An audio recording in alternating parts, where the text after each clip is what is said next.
এখানে এক মুঠো বাদাম নিয়েছি, বাদামটাকে ভেজে নেব। বাদামটা ভাজা হয়ে গেছে, এবার বাদামটাকে নামিয়ে নেব। ঠান্ডা করে নিয়ে মিক্সিতে গুঁড়ো করে নেব। কড়াইতে সর্ষের তেল দিয়ে প্রথমে আলুটাকে ভেজে নেব।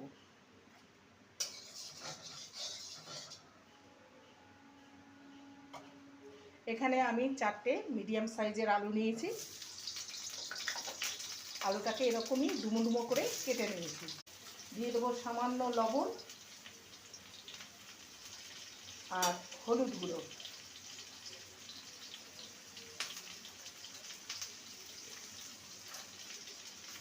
বাদামটাকে ঠান্ডা করে নিয়েছি, এবার বাদামটাকে গুঁড়ো করে নেব। একদম মিহি গুঁড়ো করব না, দানা দানা ভাব থাকবে সেইভাবেই গুঁড়ো করে নেব।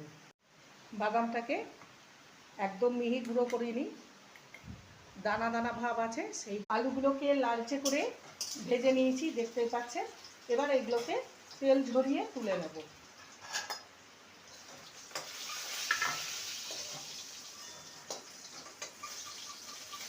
ফোড়নে দেবো 1/2 টিস্পুন গোটা জিরে আর গোটা গরম মশলা, লবঙ্গ, এলাচ, দারচিনি। ফোড়নটা ভাজা হয়ে গেছে, এবার দিয়ে দেবো 1 চামচ আদা বাটা, হলুদ গুঁড়ো ও একটা মিডিয়াম সাইজের টমেটো কুচি। টমেটো দিয়ে ভালো করে নেড়ে নেব, যাতে করে এই সময় দিয়ে দেবো লবণ, একেবারেই দিয়ে দিলাম 1/2 টিস্পুন জিরে গুঁড়ো, 1/2 টিস্পুন ধনে গুঁড়ো, ঝাল লঙ্কার গুঁড়ো 1/2 টিস্পুনের থেকেও কম দেবো কালারের জন্য কাশ্মীরি লঙ্কার গুঁড়ো 1 টিস্পুনের দিলাম। এবার সমস্ত মশলাকে ভালো মতো কষিয়ে নেব। ঢাকা দিয়ে দেবো, লো ফ্লেমে রেখে মশলাটাকে ভালো মতন কষিয়ে নেব। ঢাকনাটা খুলে দেখে মশলা থেকে ভালো মতন তেল ছেড়ে গেছে। 2 টেবিল স্পুন টক দই নিয়েছি, টক দইটাকে দিয়ে দেবো।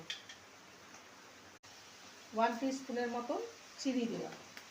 থেকে তেল ছাড়তে শুরু করে দিয়েছে। বাদামটাকে ভেজে গুঁড়ো করে রেখেছিলাম, সেটা দিয়ে দেবো। সামান্য পরিমাণে জল দেব, রাখা আলুর টুকরোগুলো দিয়ে দেবো।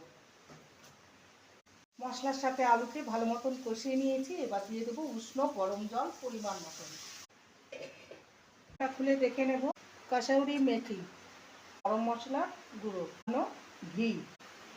নিরামিষ আলুর দম, এটা সাধারণ আলুর দমের থেকে সম্পূর্ণ আলাদা। প্লিজ লাইক করবেন, কমেন্ট করবেন, শেয়ার